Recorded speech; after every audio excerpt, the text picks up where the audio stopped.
Hello, dear readers. Welcome to another literary journey that will transport us to an era where time moved more slowly, where silences spoke louder than words, and where true love was built through the small gestures of daily life. Today, I will share with you a story that takes place in the vast Argentine lands of the 19th century, a narrative about loss, hope, and rebirth that teaches us that even in the darkest hours, life always finds a way to bloom again. Before we begin, tell me in the comments, where are you watching from? What city? What state? I love knowing where our listeners are scattered throughout Brazil and around the world. And don't forget to subscribe to the channel and leave that special like. It helps me so much to continue bringing these touching stories to you. Year 1881, rural region of Argentina, province of Buenos Aires. The April rain drummed against the windows of the small stone house like impatient fingers, while Carmen Delgado folded for the last time the embroidered handkerchief that had belonged to her mother. Her hands trembled, not from the cold that seeped through the cracks, but from the weight of the emptiness that had settled in her chest since Manuel had closed his eyes forever, 3 days before. The house that for 4 years had been her refuge now emptied of life, each removed object leaving a phantom mark in the dust. The jacaranda piano, precious inheritance that her mother had brought from the capital, lay silent in the corner of the room, its keys covered by a black cloth. Carmen had not been able to touch it since the fever that took her husband. It was as if music had died along with him. Lucia, her 5-year-old daughter, watched everything with the large dark eyes she had inherited from her father, without completely understanding why suitcases appeared and furniture disappeared. The girl hugged her rag doll against her chest, instinctively sensing that a profound change was approaching like summer storms. The sound of hooves on the dirt road made Carmen raise her head. Through the lace curtain, she glimpsed the imposing silhouette of Don Leandro Vega descending from his black carriage. The owner of the La Aguada ranch had not come to offer condolences. He had come to collect the price of widowhood. When Carmen opened the door, Don Leandro did not even deign to remove his hat. His cold eyes swept the room with the coldness of one who evaluates cattle. "Mrs. Delgado," his voice cut through the humid air. "I regret not having come before, but business, well, you understand." Carmen nodded silently, intuiting that words of sorrow would not come. Manuel was a good administrator, I don't deny it, but now, Don Leandro made a calculated pause. "The ranch needs a man at the front. You have 5 days to leave the house. As compensation for your husband's dedication, I leave you 18 pesos. The coins clinked on the table like cold raindrops. 5 days, 18 pesos. An entire life reduced to the metallic sound of a few coins. After Don Leandro left, leaving only the echo of his indifference, Carmen sat at the piano and for the first time in weeks opened the lid. Her hands rested on the keys like one touching a beloved face. She knew she would never see it again. That night, while Lucia slept, Carmen wrote a letter to Mercedes, a distant cousin of her grandmother who lived in San Miguel del Valle, 20 days' walk from there. It was her only hope, a spider's thread suspended over the abyss of uncertainty. But would that thread be strong enough to sustain 2 lives in free fall? The April sun was born pale on the horizon when Carmen closed for the last time the door of the house where she had been a happy wife and mother. In her hands, she carried a worn leather suitcase and a small bag where she had kept the 46 pesos, the result of selling an entire life. The piano had been the last to leave, loaded onto a cart that disappeared down the dusty road, taking with it the melodies her mother used to play at nightfall. Carmen had received only 28 pesos for it, a paltry sum for an instrument worth more than memories. Lucia walked beside her, her Sunday boots making small sounds against the stones of the Camino Real del Sur. The girl did not complain, but Carmen noticed how she limped discreetly with each league traveled. Those delicate shoes were not made for survival journeys. "Mother, why can't we go back home?" asked Lucia on the second afternoon when they stopped in the shade of a solitary ombu tree. Carmen knelt to adjust the knots of her daughter's shoes, feeling how the small feet were already swollen. "Because, my dear, sometimes life takes us to new places, like seeds that the wind carries to bloom in distant lands." On the 3rd night, they arrived at the El Descanso Inn, a low adobe building that exhaled the smell of tobacco and roasted meat. The room they rented for 9 pesos was humid and small, with a window that didn't close properly and a mattress that creaked with every movement.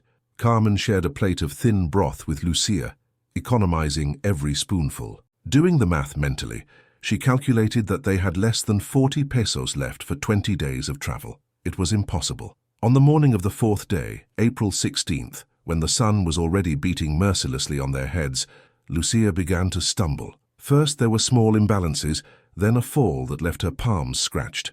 Carmen lifted her, cleaned the blood with the hem of her skirt, and they continued. It was at noon when they spotted a large granite stone at the roadside that Lucia finally collapsed. Her little legs simply no longer obeyed, and she let herself fall onto the stone like an abandoned doll. "I can't anymore, Mother," she whispered, tears mixing with sweat on her little face burned by the sun. Carmen sat beside her daughter, looking at the road that stretched infinitely ahead. 16 days of walking still remained. 16 days that neither she nor Lucia could overcome. It was then that the sound of hooves approached, coming from the opposite direction. Carmen raised her head, shielding her eyes from the sun with her hand, trying to distinguish the silhouette that was approaching. Would it be the salvation they so desperately needed, or just another disappointment on a road full of them? The horse that approached was a dark bay of noble bearing, and its rider mounted with the natural elegance of one born upon leather saddles. When the distance diminished, Carmen could distinguish a middle-aged man, with dark hair touched by silver at the temples and eyes that carried a familiar weight. The same she recognized in the mirror since Manuel had departed. Alejandro Mendoza pulled the reins when he spotted the woman and child, seated on the stone, their figures silhouetted against the sky like a painting of abandonment. Something in their position, the resigned curvature of Carmen's shoulders, the way Lucia huddled against her mother, touched a dormant chord in his heart.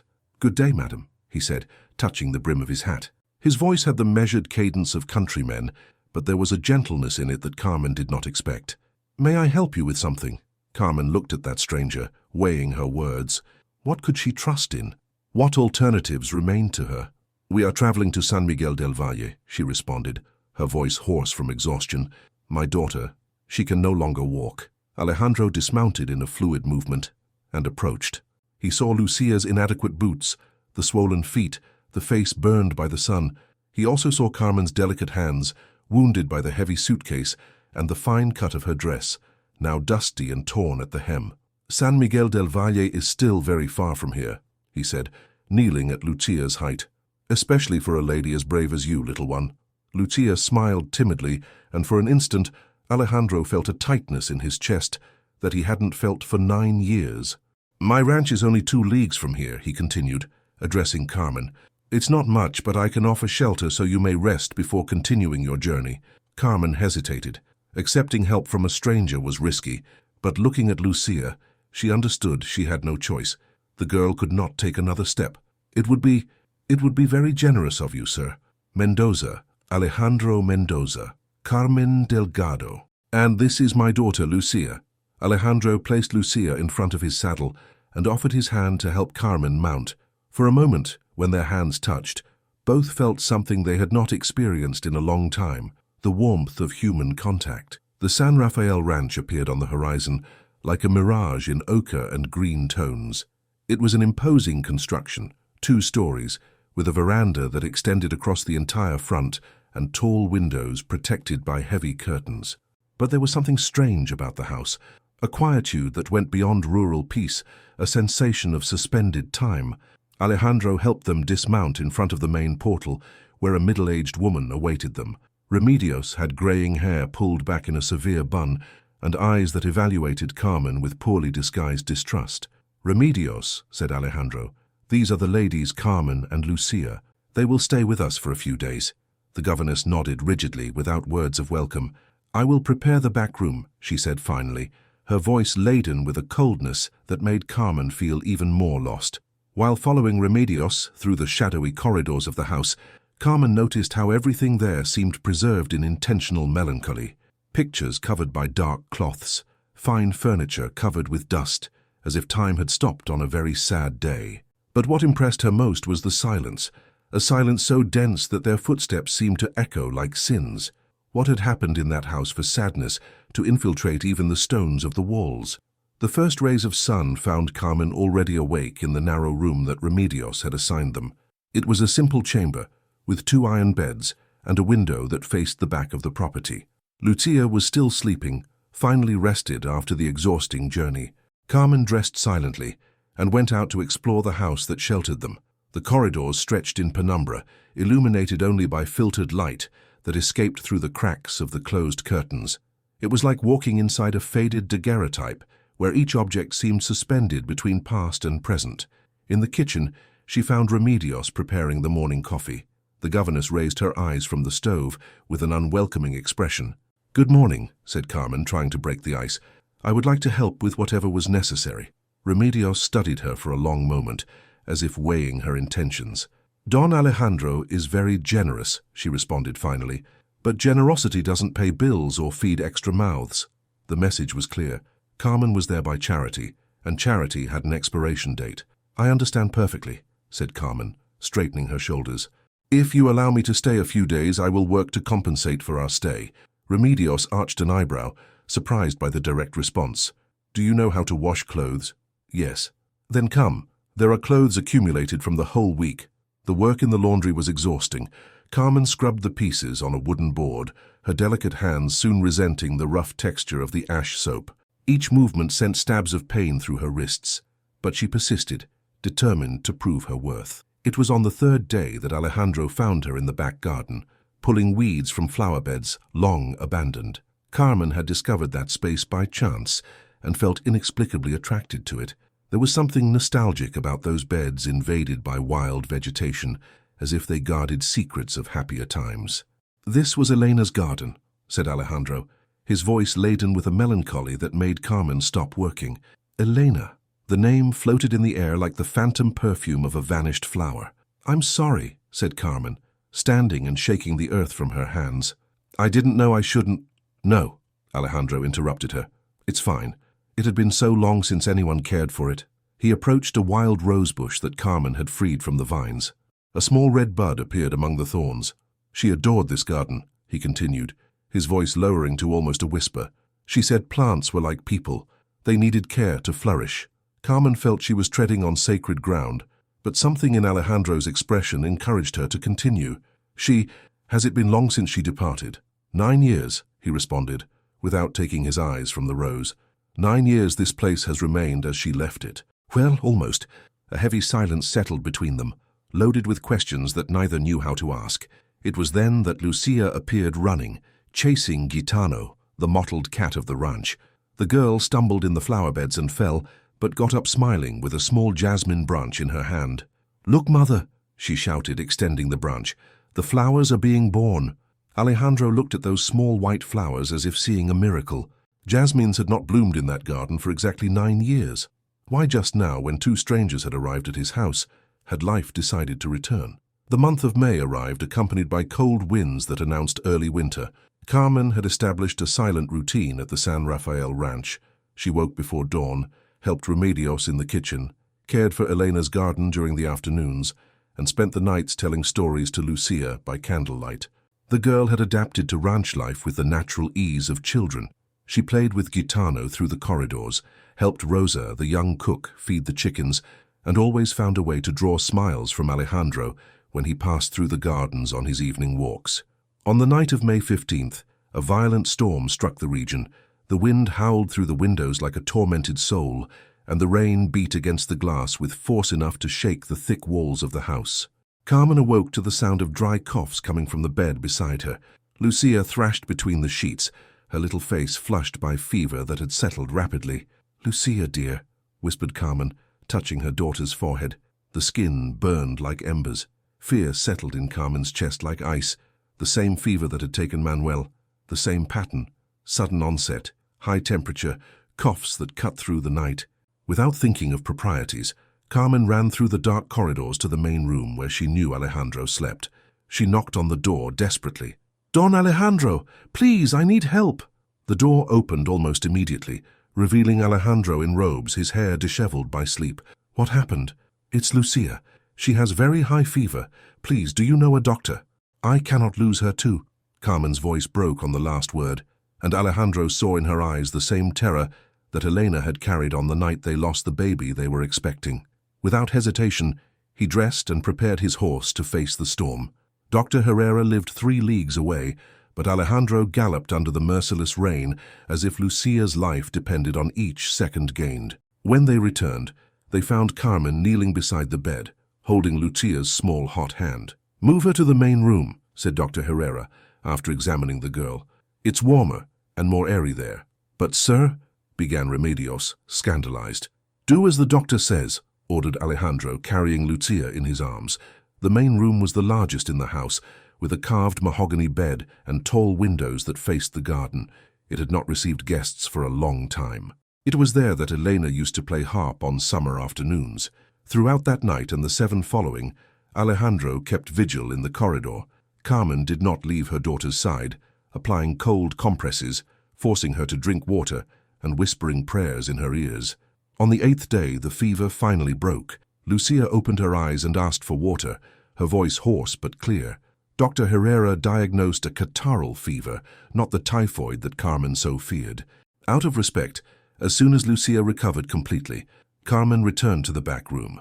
But something had changed in the house's dynamics. Alejandro had begun to look at Carmen with a different intensity, as if seeing her for the first time. And Carmen, in turn, could not forget how he had faced the storm for a child he barely knew. Could it be possible that life was offering a second chance for both? June brought with it the cutting cold of Argentine winter, and a new storm that struck the San Rafael ranch with redoubled fury. The wind shook the centennial trees like twigs, and hail drummed on the roof with frightening intensity. Alejandro spent the night sleepless, counting the lightning that momentarily illuminated the fields. With each thunderclap, his mind transported him to that terrible night 9 years ago, when Elena— The following morning, upon counting the cattle, he discovered he had lost 18 head, some wounded by fallen branches, others simply vanished in the darkness of the storm. It was considerable damage, but that was not what weighed on his heart. Remedios found him in the study, staring fixedly at Elena's portrait that he kept on the desk. "Don Alejandro," she said, closing the door behind her. "We need to talk." Alejandro raised his eyes, recognizing the grave tone of the governess. "I'm seeing how you look at that woman," continued Remedios without beating around the bush, "and I know Elena would not approve of this." "Remedios—" "No," her voice rose. "I raised Elena from a baby. I saw how she loved this house, how she loved you. And now you see some stranger arriving here, bringing her daughter, occupying Elena's room, touching Elena's plants." "Enough!" Alejandro stood, his voice laden with an authority he had not used in years. But Remedios was not intimidated. She had kept those words for too long. "Elena died for you, Don Alejandro.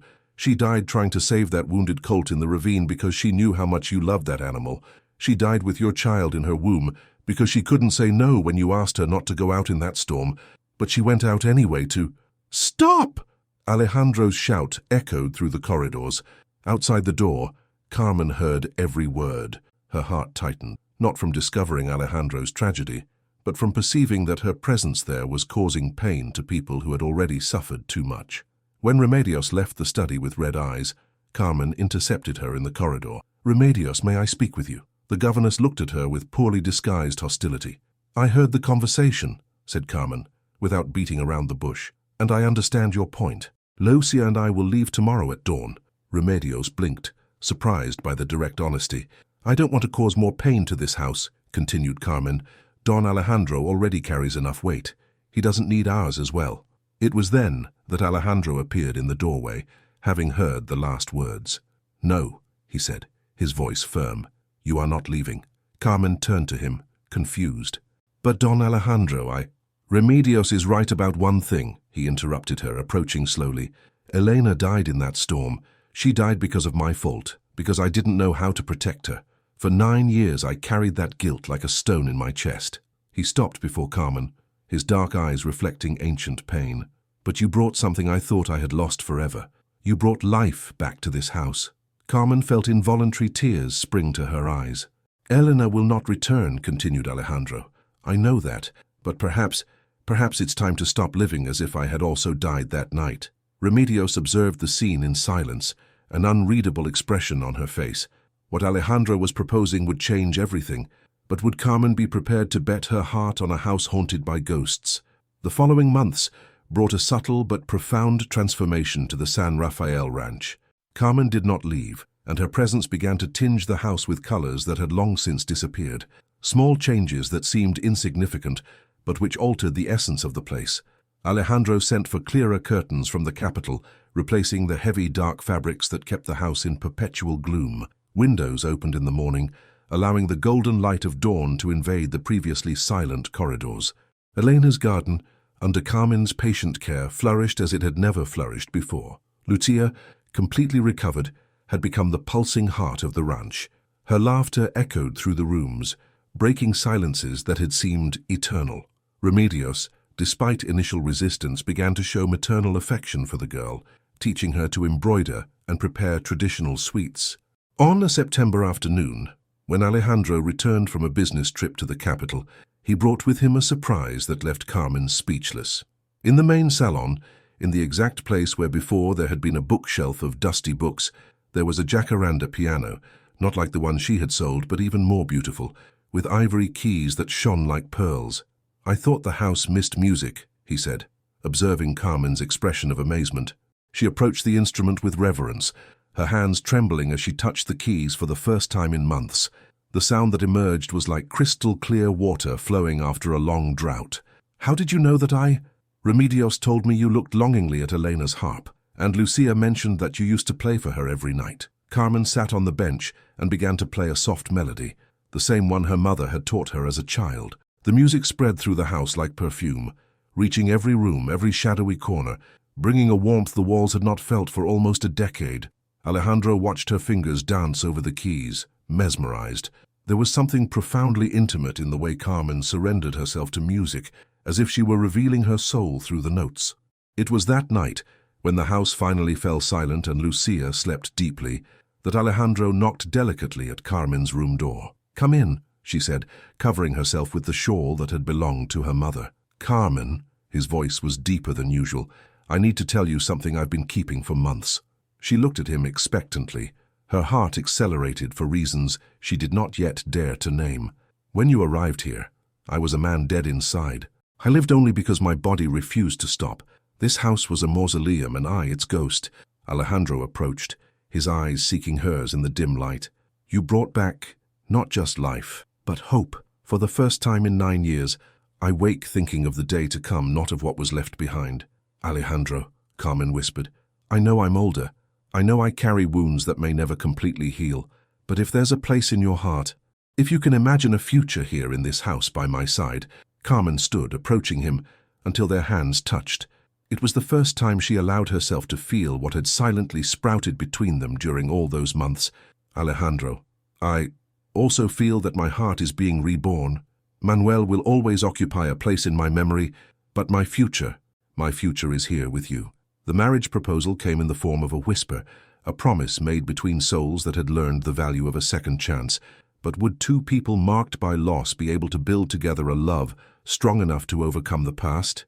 The wedding took place on a discreet July morning in 1882, with only the essential witnesses present: Remedios, Rosa, Dr. Herrera, and of course Lucia, who had not left Carmen's side since dawn. The ceremony was celebrated in the garden that had once belonged to Elena, and that now flourished under Carmen's care. White jasmines adorned a small improvised altar, and the priest from the nearest village had agreed to perform the union in that unconventional setting.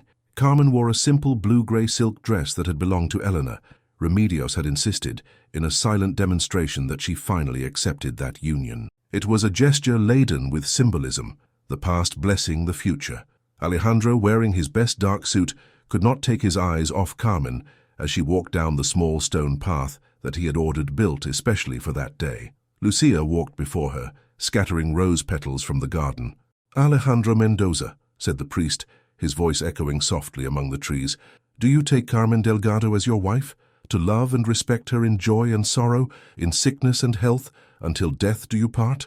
"I do," he replied, his voice firm but laden with emotion. "Carmen Delgado, do you take Alejandro Mendoza as your husband, to love and respect him in joy and sorrow, in sickness and health, until death do you part?" Carmen looked at Lucia, who smiled radiantly, then at Remedios, who was discreetly wiping away a tear, and finally at Alejandro. "I do," she said, her voice clear as the bell of the distant chapel.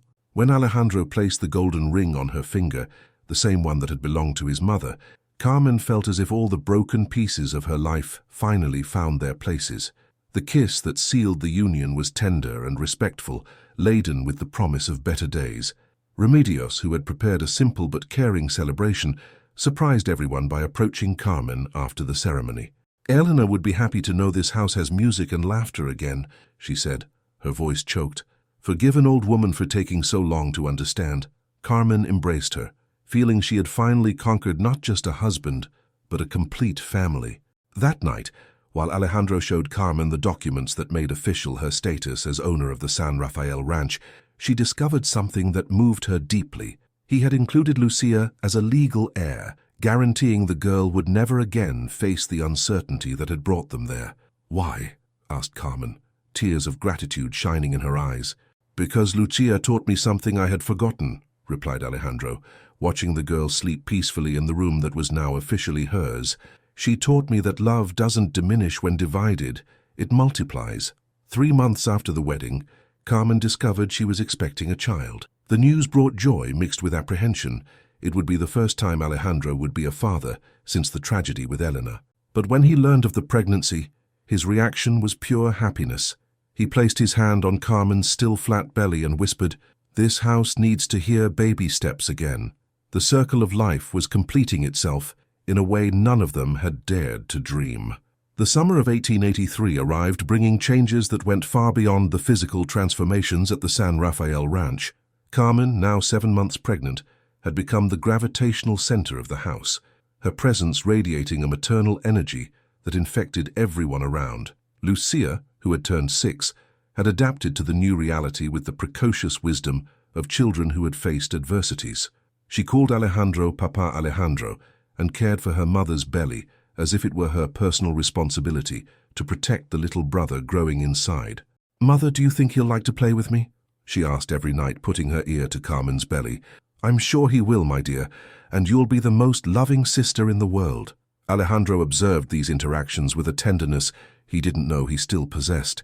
The girl who had arrived at his house as a refugee had become his daughter in every sense, except biological, and even that difference was being officially eliminated. The lawyer from the capital had finally completed Lucia's adoption papers. Soon she would legally be a Mendoza, with all the rights and protections that meant. "Are you sure about this, Alejandro?" Carmen had asked when he showed her the documents. "It's an important step." "Carmen, Lucia taught me to be a father again even before I became a husband again. This adoption is just the official recognition of what already exists in my heart." Remedios, who had transformed from adversary to fervent ally, dedicated her days to preparing the layette for the baby who would arrive. She embroidered diapers with delicate motifs, knitted soft blankets, and reorganized the old nursery that had remained closed since the tragedy 9 years before.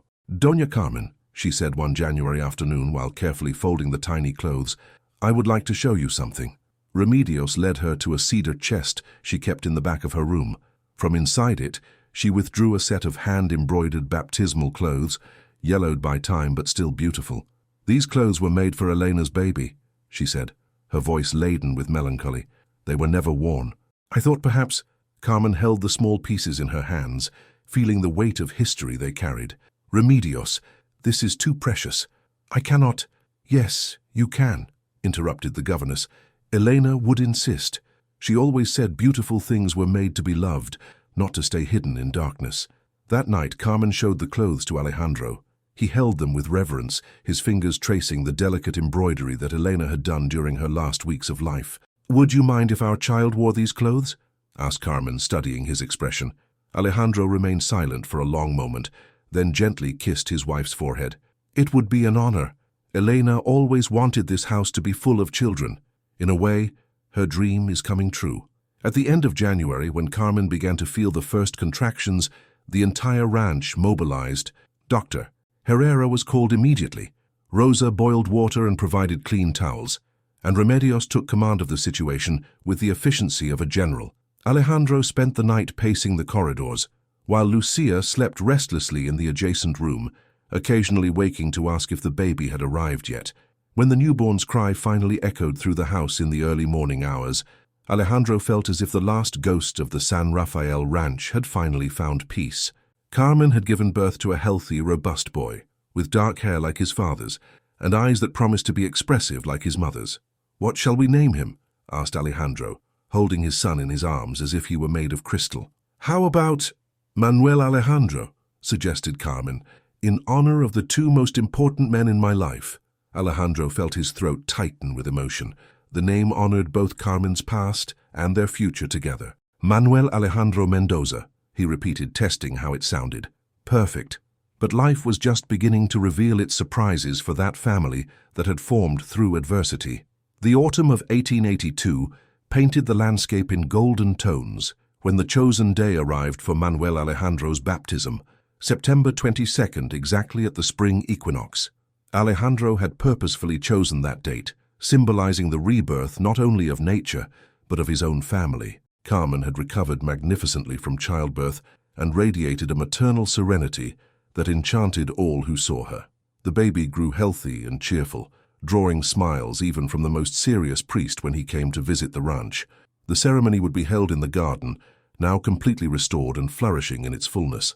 Carmen had suggested it be there, in the place where she and Alejandro had married, creating symbolic continuity in the family's story. Lucia, now officially adopted and bearing the Mendoza surname, had been chosen as godmother, an honor the 6-year-old girl carried with touching seriousness.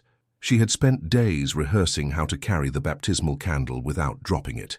Alejandro would be the godfather, in a dual function that perfectly symbolized his position in the child's life, biological father and spiritual protector. On the morning of the ceremony, Carmen dressed Manuel Alejandro in the embroidered clothes that had belonged to Elena's lost child. The pieces, whitened and carefully pressed by Remedios, seemed to have been made specifically for that baby. "Are you nervous?" asked Alejandro, adjusting his tie while watching Carmen put the finishing touches on their son. "A little," she admitted, smoothing the baby's dark hair. "It's strange. I feel as if Elena were here with us today." "Perhaps she is," said Alejandro, surprising himself with his own tranquility in speaking about his first wife. "Perhaps she's happy to see that her dreams for this house have become reality." The guests began arriving by late morning. Dr. Herrera, who had assisted at 3 important births in that house, came accompanied by his wife. Some neighbors from nearby ranches who had witnessed Alejandro's transformation in the last 2 years were also present. But it was the unexpected arrival of Mercedes, Carmen's cousin, that caused the greatest emotion. The woman had traveled from San Miguel del Valle, especially to meet the family Carmen had found in her journey of desperation. "When I received your letter telling about the wedding and the baby, I couldn't believe it," said Mercedes, embracing Carmen with tears in her eyes. "God truly writes straight with crooked lines." "If I had reached your house that day," replied Carmen, "perhaps I would never have found my true destiny." The ceremony began at noon, with the priest first blessing the place and then the family. Manuel Alejandro, dressed in immaculate white, slept peacefully in Carmen's arms, oblivious to the importance of the moment. "Lucia Mendoza," called the priest, "do you accept to be godmother of this boy, promising to guide him in the path of faith and be his protective sister?" "I accept," replied Lucia with seriousness, holding the candle with determination. When the moment came to pour holy water over the baby's little head, Manuel Alejandro woke and looked around curiously, as if evaluating that new world into which he had just been officially received. "I baptize you in the name of the Father, the Son, and the Holy Spirit," declared the priest, while the crystalline water ran through the baby's silky hair. At that moment, a gentle breeze stirred the garden flowers, scattering white jasmine petals around the gathered family. Alejandro looked up and smiled, feeling a peace he had not experienced for almost a decade. After the ceremony, while the guests enjoyed the banquet prepared by Remedios and Rosa, Carmen found Alejandro contemplating the landscape from the veranda. "What are you thinking about?" she asked, approaching with Manuel Alejandro asleep in her arms. "I'm thinking about how surprising life is," he replied, enveloping her in a careful embrace. 2 years ago, this house was a place of mourning. Today it's a place of celebration. And now we are 4, said Carmen, watching Lucia play in the garden with the other children present. 4 souls who found each other when they needed each other most, completed Alejandro. But while they celebrated the present, none of them imagined that the past still reserved one last surprise that would test the strength of the bonds they had built. The winter of 1882 was coming to an end when an unfamiliar carriage appeared on the road, leading to the San Rafael ranch. Carmen was in the garden, tending to the rose bushes that were beginning to sprout again, while Manuel Alejandro slept in his portable crib, under the shade of a jabuticaba tree. Lucia was the first to spot the visitors and ran inside the house shouting for Papa Alejandro. There was something urgent in her voice that made Carmen immediately drop her pruning shears and head for the main entrance. The carriage was elegant and well-maintained, pulled by 2 bay horses of good breed. From it descended a well-dressed middle-aged man, accompanied by a younger woman whom Carmen recognized immediately, even after so many years. It was Isabel, Manuel's younger sister. Carmen's heart raced. Isabel had disappeared from their lives shortly after Carmen's marriage to Manuel, moving to Buenos Aires to work as a governess in a wealthy house. They had exchanged few letters over the years, and Isabel had not even known of her brother's death. "Carmen?" Isabel's voice was laden with incredulity. "But what? How?" The 2 women looked at each other for a long moment, each trying to understand how life had reunited them again under those circumstances. "Isabel," Carmen finally managed to say, what are you doing here?" "I could ask the same thing," replied Isabel, looking around the prosperous and well-cared-for ranch. "I received a letter saying you had remarried and I thought it was a mistake." The man accompanying Isabel stepped forward and introduced himself as Dr. Rodrigo Vega, a physician from the capital and, as Carmen would soon discover, nephew of Don Leandro Vega, the same man who had evicted her from the La Aguada ranch. Alejandro appeared on the veranda at that moment, attracted by the sound of unfamiliar voices. His expression changed slightly when he noticed the tension on Carmen's face. "Isabel," said Carmen, forcing a formality she did not feel, "I'd like you to meet my husband, Alejandro Mendoza." "Alejandro, this is Isabel Delgado, Manuel's sister." "Pleasure to meet you," said Alejandro, descending the veranda steps with the natural courtesy of rural proprietors. Isabel studied Alejandro with evaluating eyes. He was obviously a man of means, the ranch showed prosperity, and Carmen appeared well cared for. But there was something in Isabel's expression that Carmen could not decipher. "I'm sorry I didn't know about Manuel," said Isabel finally. "If I had known—" "It was very quick," replied Carmen. "Typhoid fever. In 3 days he departed." Dr. Vega then stepped forward, taking an envelope from his inner coat pocket. "Mrs. Mendoza, actually our visit has a specific purpose. My uncle, Don Leandro, passed away last month. Among his papers we found this document we believe belongs to you." Carmen received the envelope with trembling hands. Inside it was a letter-headed paper and a small metal key. The document explained that Manuel had left a considerable sum stored in an account in Buenos Aires, money he had been secretly saving during years of work, planning to buy a small property where he could raise his own cattle. 3,000 pesos, read Carmen, her voice almost a whisper. "And there's more," continued Dr. Vega. "Manuel had made a down payment on a small estancia near Rosario.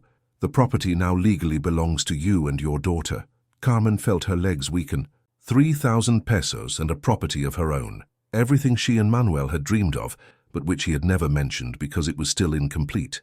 Isabel observed Carmen's reaction attentively. "It's a good sum," she said, her voice laden with an insinuation Carmen preferred to ignore. "And the estancia, from what Dr. Vega tells me, is very promising." Alejandro remained silent, but Carmen could feel the tension emanating from him. That revelation changed everything. She was no longer the helpless widow he had taken in out of charity. She was a woman of means, owner of her own property.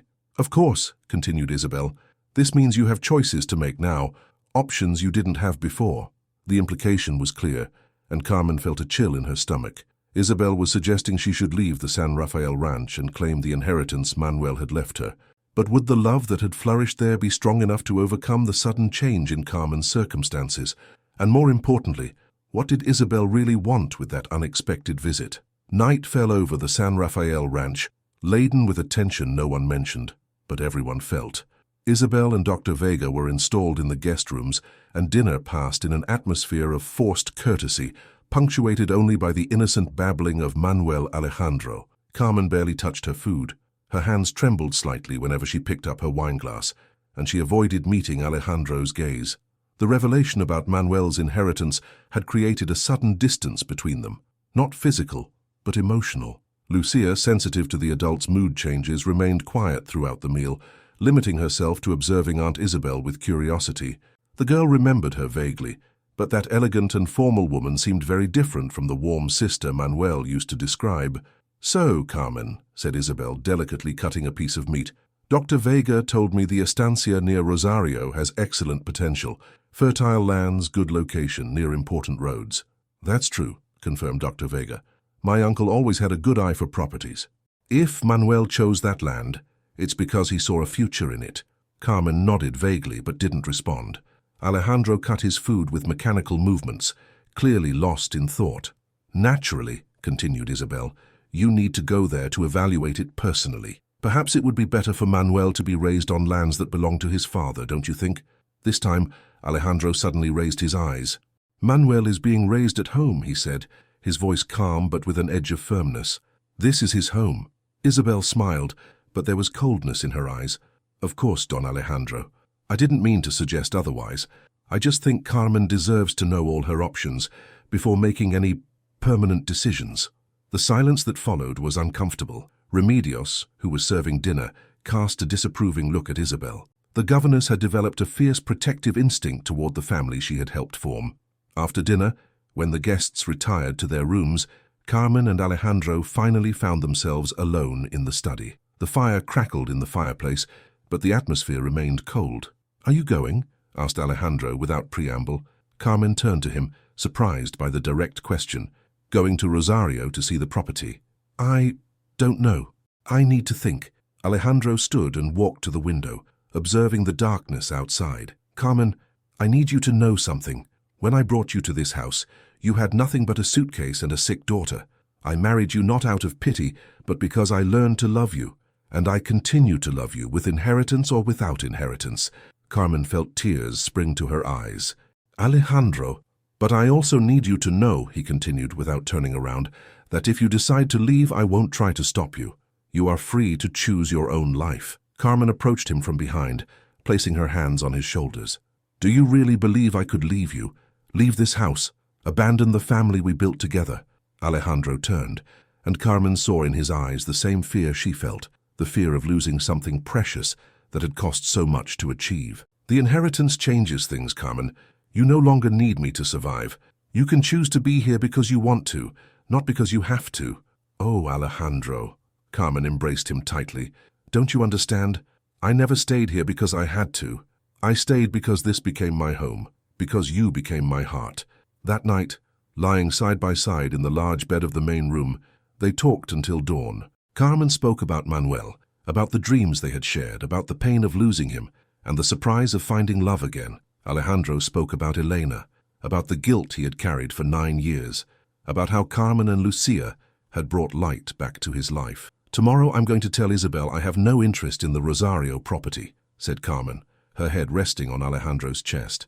"I'm going to ask her to sell it and donate the money to some charitable institution. Manuel would approve." "Are you sure?" "Absolutely. My life is here. Our life is here." But when dawn came, it brought with it a complication neither of them had anticipated. Isabel was not willing to accept a no for an answer and had her own plans for Manuel's inheritance. Morning brought an unpleasant surprise. Isabel had risen before dawn and was in the study, examining the inheritance documents with Dr. Vega. When Carmen came down for morning coffee with Manuel Alejandro in her arms, she found the two hunched over papers, scattered on the table. "Carmen!" Isabel raised her eyes with a smile that didn't reach her eyes. "Good that you woke up. We were studying the inheritance situation better." Dr. Vega stood politely, but there was something anxious in his posture that made Carmen uncomfortable. "Actually," continued Isabel, "we discovered something interesting. The property in Rosario isn't just a simple estancia. Manuel had invested in lands with mineral deposits. The real value is much higher than the initial 3,000 pesos. Carmen sat slowly, holding Manuel Alejandro more tightly. Something in Isabel's expression alerted her to a danger she couldn't yet identify. "What exactly are you trying to say, Isabel?" Dr. Vega coughed and stepped forward. "Mrs.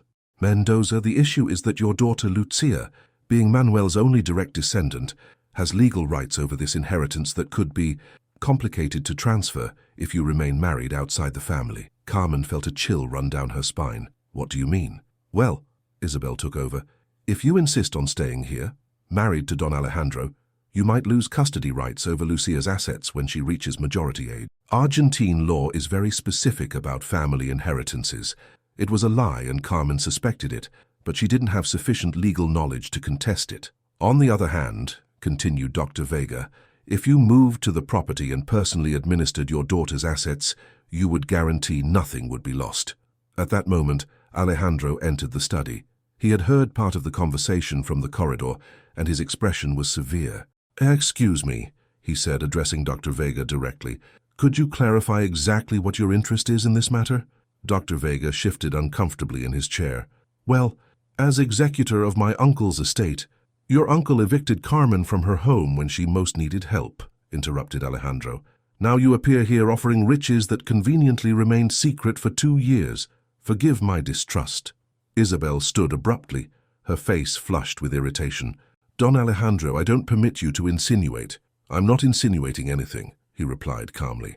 "I'm stating that something is wrong with this entire story." It was then that Remedios entered the study, carrying a coffee tray no one had requested. The governess had been listening to the conversation from the kitchen and decided to intervene in her own way. "Don Alejandro," she said, setting the tray on a side table, "do you remember when Don Leandro came here a few months ago, asking about lands to buy in the region?" Alejandro frowned. "Yes, I remember. He said he had a client from the capital interested in investing in cattle." "Exactly." Remedios looked directly at Dr. Vega. "What a coincidence that he was looking for lands exactly when he discovered Manuel's inheritance, don't you think?" Dr. Vega visibly paled.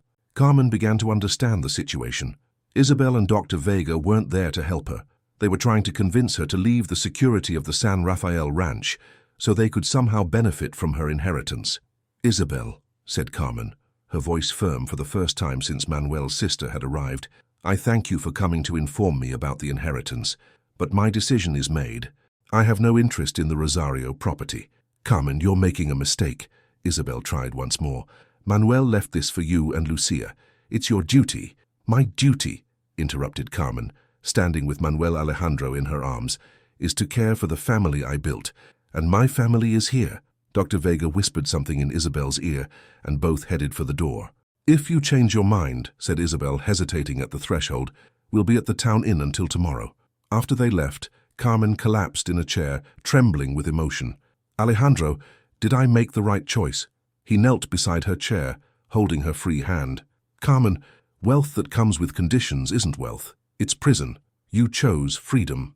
But while they embraced, neither noticed Lucia standing in the doorway. Having heard the entire conversation, the 6-year-old girl had understood more than the adults imagined, and her decision about what to do with that information would change everything. 3 days after Isabel and Dr. Vega's departure, life at the San Rafael ranch returned to its tranquil rhythm, but Carmen still carried a silent unease. She didn't regret her decision. She knew she had chosen correctly, but a small shadow of doubt persisted in her heart.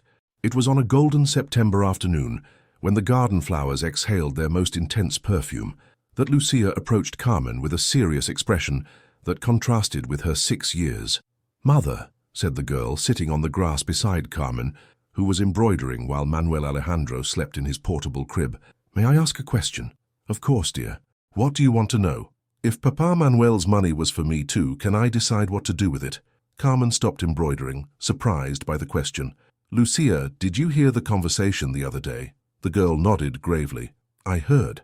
And I also heard Aunt Isabel and that man talking in their room. They wanted you to leave here so they could take the money." Carmen felt a mixture of pride and concern at her daughter's perceptiveness. "And what do you think about that, my intelligent one?" Lucia stood and ran to the rose bed, returning with a red flower that had just bloomed. "Do you see this rose, Mother? It was born here in this garden. If I transplanted it to another place, maybe it would even survive, but it would never be as beautiful as it is here, where it has everything it needs to be happy." Carmen felt tears spring to her eyes. Her daughter had summarized in a few words all the complexity of the situation. "We are like this rose," continued Lucia. "We grew roots here. Papa Alejandro is our soil, Remedios is our water, and even Manuel Alejandro was born here. Why would we want to leave?" Carmen embraced her daughter, marveled by her precocious wisdom. "So you don't mind that we don't have Papa Manuel's inheritance?" "Mother," Lucia smiled, "what Papa Manuel most wanted was for us to be happy. And we are happy here, aren't we?" That afternoon, Carmen wrote a letter to Isabel, definitively confirming that she renounced any right to Manuel's inheritance. She asked for the property to be sold and the money donated to an orphanage in Buenos Aires. When she showed the letter to Alejandro, He read it silently and then embraced her at length. "Carmen, are you sure you won't regret this?"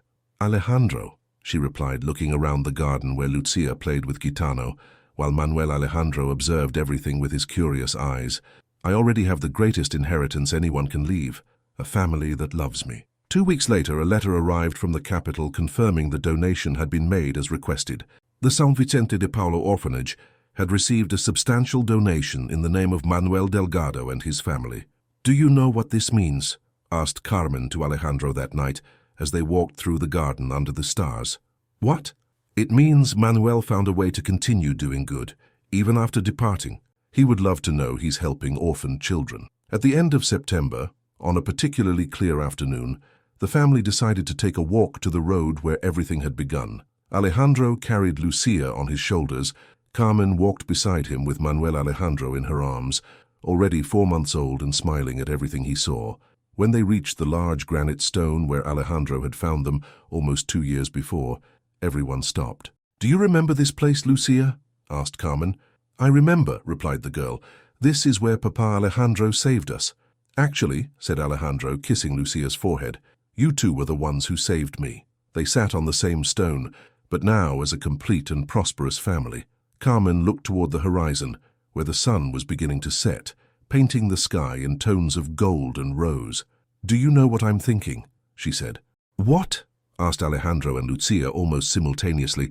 "I'm thinking that sometimes we lose things we think are essential, but life has a special way of giving us exactly what we really need." Manuel Alejandro babbled happily in her arms, as if agreeing with the observation, making everyone laugh. When they returned home at nightfall, they found Remedios waiting for them on the veranda with a rare and genuine smile. "Doña Carmen," she said, "another letter arrived from the capital. It seems the orphanage wants to pay tribute to the Delgado Mendoza family." Carmen read the letter aloud. The orphanage wanted to name its new children's wing in honor of the family's generosity and invited everyone to the inauguration ceremony. "Shall we go?" asked Alejandro. "Of course we'll go," replied Carmen. "Manuel would be proud." That night, after the children slept, Carmen and Alejandro sat at the salon piano. She played the same melody she used to play for her mother, but now the notes seemed different, richer, more complete, laden with gratitude for everything they had achieved together. "Carmen," said Alejandro, watching her fingers dance over the keys. "Thank you." "For what?" "For choosing to stay. For choosing us." Carmen smiled and continued playing, while the sound of the piano spread through the house, reaching every corner that had been transformed by love. From the garden came the perfume of jasmines that bloomed in the night, and from the nursery window came the soft sound of Manuel Alejandro's breathing, sleeping peacefully in the crib his father had carved especially for him. It was a complete house, a complete family, a love that had been born from adversity and grown strong enough to face any storm. Carmen stopped playing for a moment and looked around the salon, the light curtains that let in the moonlight, the paintings Alejandro had uncovered, the fireplace where the fire crackled welcomingly. "Do you know what I learned?" she said. "What?" "That true wealth isn't in what we possess, but in what we build together. And we, my love, built something precious." Alejandro stood and kissed her forehead tenderly. "We built a home, and while the night advanced over the San Rafael ranch, the music continued, carrying with it the promise of happy days ahead, of children growing in safety, of love that had found its way through darkness and finally blossomed in the light." The circle had closed. Carmen, who had arrived there as a desperate widow with a sick daughter, was now a beloved wife, dedicated mother, and mistress of a house where happiness echoed through the corridors like the most beautiful of melodies. And on the granite stone of the road, now distant but forever present in their memories, wildflowers continued to grow, eternal witnesses to an encounter that forever changed the destiny of 4 lives that became one family.